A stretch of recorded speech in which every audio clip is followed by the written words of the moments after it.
So this is really what we were hoping to find. I have been mining down. You can see you just kind of make a stairway down. And you remember we started on level 81. I mined down to level 55. Also, if you look down, you're down into the second paragraph of information that's on the screen when you press the F3 key. The X and the Z are your position on the map. The Y is the level. Most of your better minerals are going to be on level 16 and below. You also look at the LC. That is the type, it'll show you the type of biome you're in. Right now we're in an extreme hills biome. What's nice about an extreme hills biome is they are typically more rich in diamonds, and you can get something there that you can't get anywhere else, and that's emeralds. And emeralds you can use to trade with villagers, should we actually find a village. The F is your facing position. So right now we're facing west in an extreme hills biome at a level of 55. Now emeralds you can find on level 32 and below, so who knows, we might come across some emeralds, which would be nice. But right now this is what we were after as we were mining away, because we had time to kill. We're kind of stuck in a little hole in the wall until the day. Oh, that's a nice little chunk of iron there. So we got nice chunk of coal here. Whoops, you can see I just blew my pick. That's not good. But I do still have that wooden pick. Yeah, but you know what? That's really a pain to mine with a wooden pick. So I'm going to make the long journey up and go ahead and make another pick. Wood will not get the iron. The wood can collect stone and coal, but not iron. So we're going to make another pick. So as you can see, we're down to our last piece of wood, and that is really not good. I'm going to go ahead and use these sticks, and we're going to make another pick because we're going to need that for sure. Now if you see the little green bar down beneath each tool, that is the health of the tool. It's going to start out with nothing. That means it's brand new, never been used, and then it's going to go from green to through different colors. Once it's on red, it's like on its last life, and you really need to consider going and getting something new. Well, I was going to go get that iron and that coal, but I know it's not going anywhere. Right now, what we need really bad is some more wood. This is one of those games where if you run out of wood, you're in trouble. So I'm going to go ahead, bust out of here. For one thing, we can get more wood and make a door. I'm going to put my sword in first position, and I'm going to run. And I don't know why skellies seem to want to hang out right here, but thanks for the bones and the arrows, Mr. Dead Skelly, wherever you are. And I'm going to come back over here, and I am going to collect some more wood. Well, that's interesting. Piece of hanging wood there. So I'm going to take out my axe, and I'm just going to start chopping away.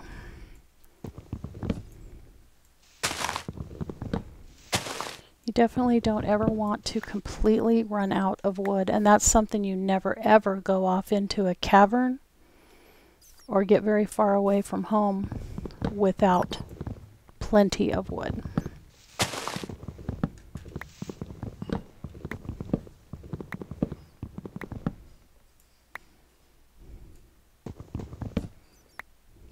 Now if you want to get more of the tree, like this is a great big jungle tree, so if you want to get more of the tree, you see I hopped up on the stump in front of me. The way you do that is you press your W button so that you're moving forward. Knock out the block right in front of you, but not the one at your feet. Knock out the one above it. Then as you press your W, you press your space bar and you'll jump. You also use the space bar when you're swimming. It keeps you on the surface of the water.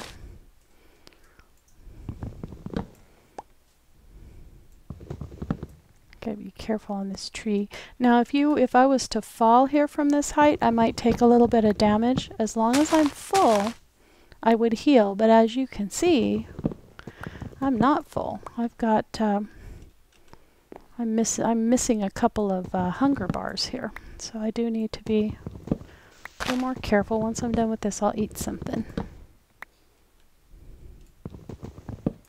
Now, sometimes these trees, they spawn right over the top of an edge of something, so you got to be careful when you're digging straight down. Even if you're on a tree trunk, that doesn't necessarily mean there's something beneath it.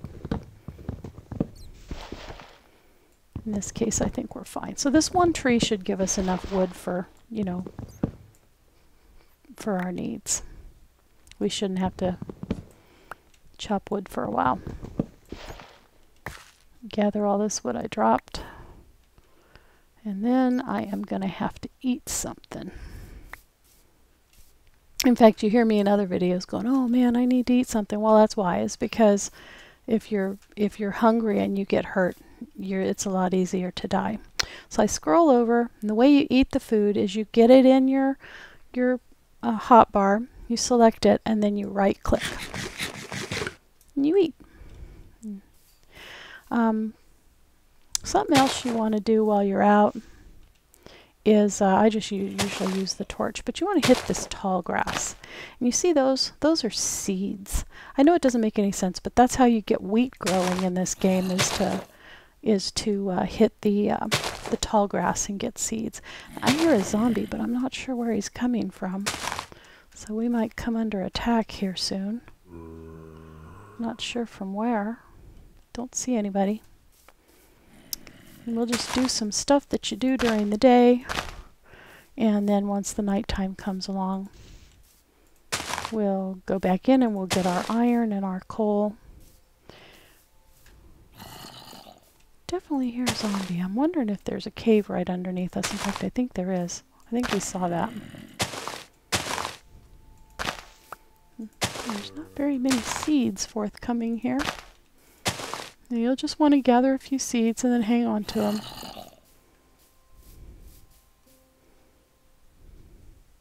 More cows. That's good. Okay, now usually when you take out a tree, I'll go back a few minutes later and I'll look to see if it's dropped any saplings. Because it's always good to have a few saplings. I don't see any saplings in this tree, but sometimes if it hasn't completely degraded yet, you can hit the leaves and you can, whatever's in the leaf will drop. But it doesn't look like this one has dropped any saplings, which is a shame. Nope, I don't see any saplings. Well, let's look and see what we got. The zombie flesh we got from killing the two zombies the other day, yesterday. And the bones and the arrows we got from the skeletons that died in the sun. The bones, we'll want to save those because we can use those when we go to farm. The flint we want to save because we can use those to make arrows. And the leather, if you get enough of it, you can actually make armor out of it. I typically don't because I get other food sources going. Now the seeds, we want to get those growing fairly soon for a renewable food source. But before we can plant the seeds, we need a tool. Oh, zombie noise might be coming from in here. Hello? Just mushrooms. Well, I'm going to stick a torch in here anyhow. Less likely for something to spawn in there. And then I'm going to go make my tool that I'll use. There's two things I want to make now that I'm at the crafting bench. First thing, when you want to pick up half the stack, you right click and you can split it and only pick up half of the stack. I don't typically like converting everything into planks simply because the logs have different uses than the planks. So it's handy to have some. And then what I'm doing right now is if you put planks, one plank in each one of these, you get a door. So I'm going to take this door and I am going to place the door so that we no longer get, you know, unwelcome visitors. Whoops, placed the wrong thing. There, we have a door. Now you place it from the outside because then you can see better from the inside. So now we're going to make a special tool that we will use to plant the wheat seeds when we're ready.